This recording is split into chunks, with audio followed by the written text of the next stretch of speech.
3 really weird moments in Trump's press conference with Lebanon's Prime Minister. President Donald Trump held a confusing and contradictory press conference with Lebanese Prime Minister Saad Hariri on Tuesday, moments after the Senate voted along party lines to proceed on a motion to gut health care. Speaking in the Rose Garden, Trump thanked Republican senators for their vote while Hariri looked on. "Now we move forward towards truly great health care for the American people," the president said. "We look forward to that. This was a big step." Of Republican Senators Susan Collins, me, and Lisa Murkowski, who both voted against the motion, Trump said only, "It's sad." Lebanon has notably worked to expand universal health care to its citizens. But that tyranny wasn't the only strange turn of events to come out of the press conference. Here were the highlights. Trump praised giving health care to refugees. Trump has spent his first 6 months in office actively working to both repeal the Affordable Care Act, or Obamacare, and impose stringent policies banning refugees from the United States. Earlier this month, the United States shut the door on refugees, as the country reached the limits set by the president, and Trump has sought to target Syrian refugees in particular.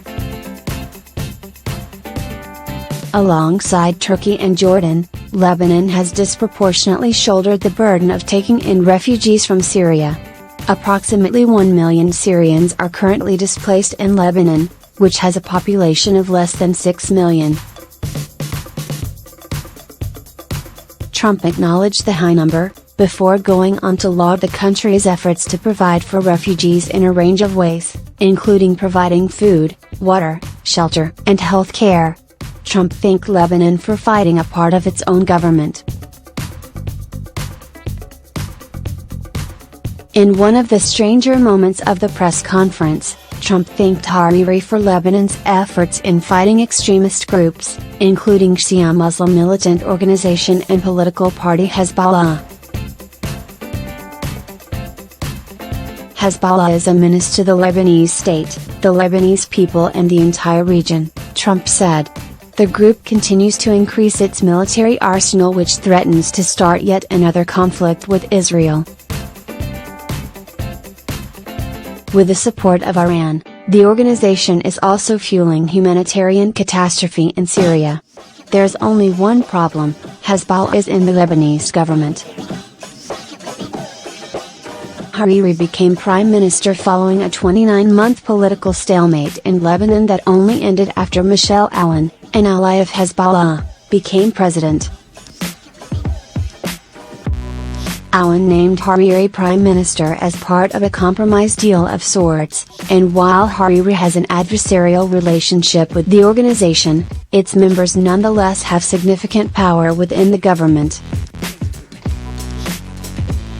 Trump previously came under fire as a presidential candidate when he commented that the difference between Hezbollah and the Palestinian organization Hamas did not matter to him. Trump said the war against ISIS was going very well. Another striking moment in the Rose Garden saw Trump lauding his administration's progress in the war against ISIS. "We've made more progress in the last 4 or 5 months than the previous administration made in 8 years, Trump asserted. He went on to reference a ceasefire brokered with support from Russia, resulting in a lot of lives saved. That claim comes just 1 week after an Air Wars investigation revealed civilian casualties in Syria and Iraq are on track to double under Trump. Over 2,200 civilians have died since Trump took office, almost twice the number killed during the entirety of Barack Obama's presidency. Hardly a lot of lives saved. Presumably the result of relaxed rules of engagement and greater resolve to wipe out ISIS at any cost, the staggering casualty rate hasn't yielded a clear victory for the United States. ISIS still retains significant control over territory in both Syria and Iraq. That reality is one neighboring Lebanon is familiar with, despite Trump's comments.